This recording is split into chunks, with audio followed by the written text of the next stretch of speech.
everyone, Miss Carrie here, and I will be scrap lifting a HipKit design for a back-to-school layout. The page I'm creating today is bright, colorful, and fun to make using printed tags or tag dies in your collection.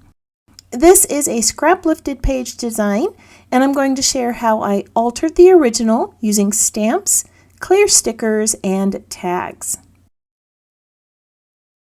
Today, I'm scrap lifting one of the HipKit design team members. I discovered this amazing layout created by Sophie, which I'm going to pop up on the screen. And I thought that this tag pattern paper from the April HipKit would be a perfect alternative to use in place of those tags on the original piece. The photos are also cut into tag shapes, so I will use the PL kit die to help me with that. And I'll probably bring in a few of the icons from this Pocket Life collection to add to my page.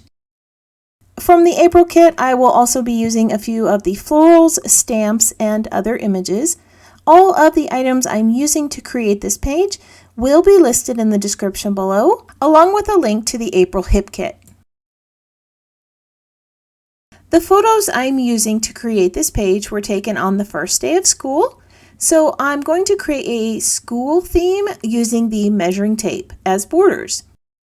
These were created using the measure tape stamp. With black ink, I stamped the images onto this circular pattern paper, then trimmed them down to 3/4 of an inch to create my borders. Sophie's original design has horizontal tags and photos, but my photos are vertical. So I decided to rotate the design and place my photos and tags across the page below the measuring tape images. I'm going to sew these borders onto some white cardstock in a way that will allow me to tuck my items under the border and create dimension on my page. This is much like creating a pleat fold in a piece of fabric. With a scoring tool, I'm creating 2 lines, and then I'm going to fold the cardstock to form a sort of pleat. I laid the 2 ruler pieces over that fold, then stitched through the ruler borders and the folded cardstock. When this is finished, there will be a space under the border to tuck the items, and the fold will lift that ruler off the page, creating a bit of dimension. The background piece is going to be framed with a soft blue cardstock. At the base of the page, I'm going to bring in a little pattern paper to add some weight and stability to the layout. I tore the edges of this pattern paper and layered some pieces to give it more of a worn vintage look. With a die, I cut the photos into tag shapes and added some little covers over the holes.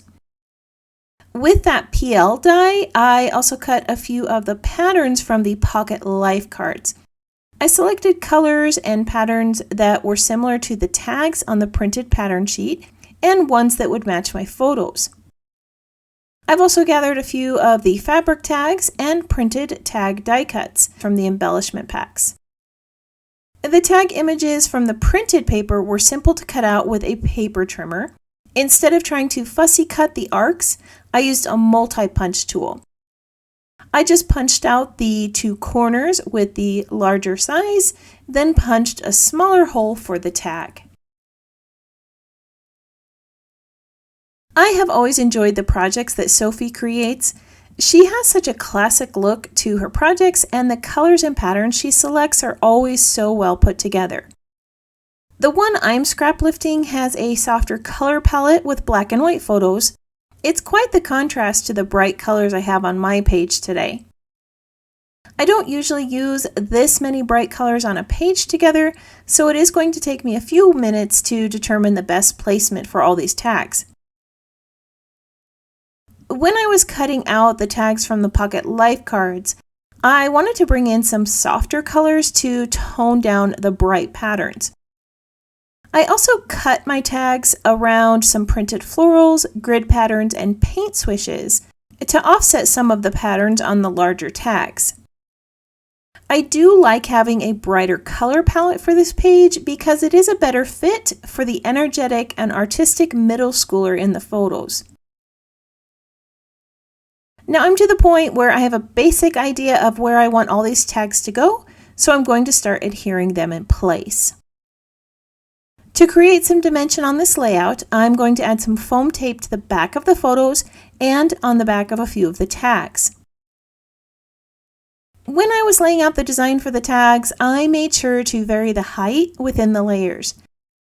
The original design has the tags laying horizontally across the page, which creates a lovely flow from left to right.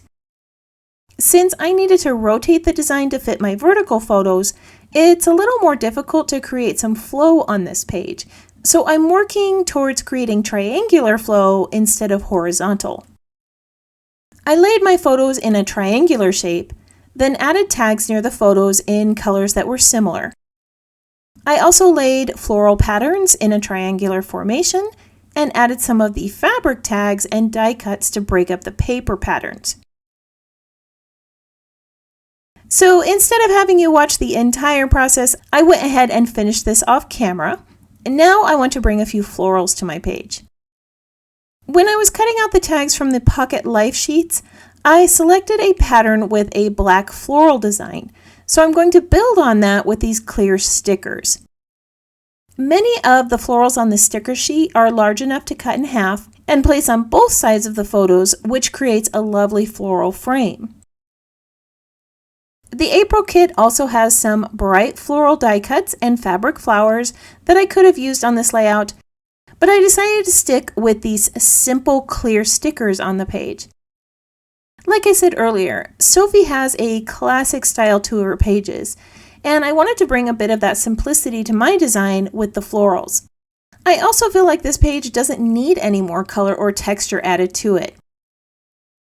Next to the photo at the base of the page, I have an empty tag that I'm going to be using for journaling. So I will frame the photo and the tag as one piece. This not only points out a focal piece on the page, it also adds a little more weight near the base of the layout. As I add those floral and leaf stickers, I am tucking a few of the items under the tags and letting them trail off into the white space around the photos. By doing this, I'm creating some movement and flow on the page, which will help lead your eye from photo to photo to photo. Alright, now that the florals are in place, I'm going to finish off the page with a few little phrases and icons. I'm going to start with some hearts.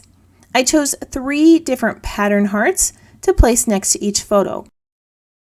Around these hearts, I'm going to add some puffy sticker icons and phrases. I like to repeat color, shape, and texture in my embellishment clusters, so each of these will have a floral, a phrase, and a heart. I chose 3 phrases to go along with that back to school theme. The one on the left says, "Leave your mark." The one on the right says, "So much potential." And the one near the lower photo says, "Best." Now I'm to the point where I need to decide on title placement, and I have to admit that I'm a little stuck. To help me out, I've placed the letters onto a piece of acetate, and I'm holding those over the layout to see if this fits with my design. Instead of fussing with this more on camera, I'm going to take a little break, and then I'll bring back the page and show you what I decided to do. So I'm not sure if I had too much coffee or was in an overthinking mood, but you may have noticed the page looks a little different. After taking a look at the original design, I thought that I would try to add some eyelets on the page like she had, and it didn't exactly go as planned. I think it worked out for the best though, because I like that white zigzag stitching much better than the blue I had earlier, and the soft pink title is a better fit for the page. One of my favorite things on Sophie's design was the bows she made out of twine. Since my page has more of a rough vintage middle school vibe, I decided to create frayed knots on my tags instead.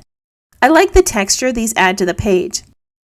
I'm going to share a few close-up photos of this layout so that you can see all the fun details. Today's project involves scraplifting a fellow HipKit team member and creating my own version of the design. The original was one of my favorites, and I was able to incorporate many of the components from the layout onto my own page using components from the April HipKit. By rotating the design, adding a unique stamped border, and bringing in some splashes of color with classic florals, this page turned into a completely new design, and I like how it turned out. If you're one who likes to pin photos to inspiration boards, I have added still shots of this layout in the HipKit Club Facebook group and on my website for you to use. I want to thank you for joining me for another scrapbook project. If you would like to see more of my creations, you can visit my channel or follow Miss Carrie's Creations online. If you have any questions about this project or the supplies listed below, feel free to leave me a comment. I hope that you have a wonderful week, and I can't wait to see what you create.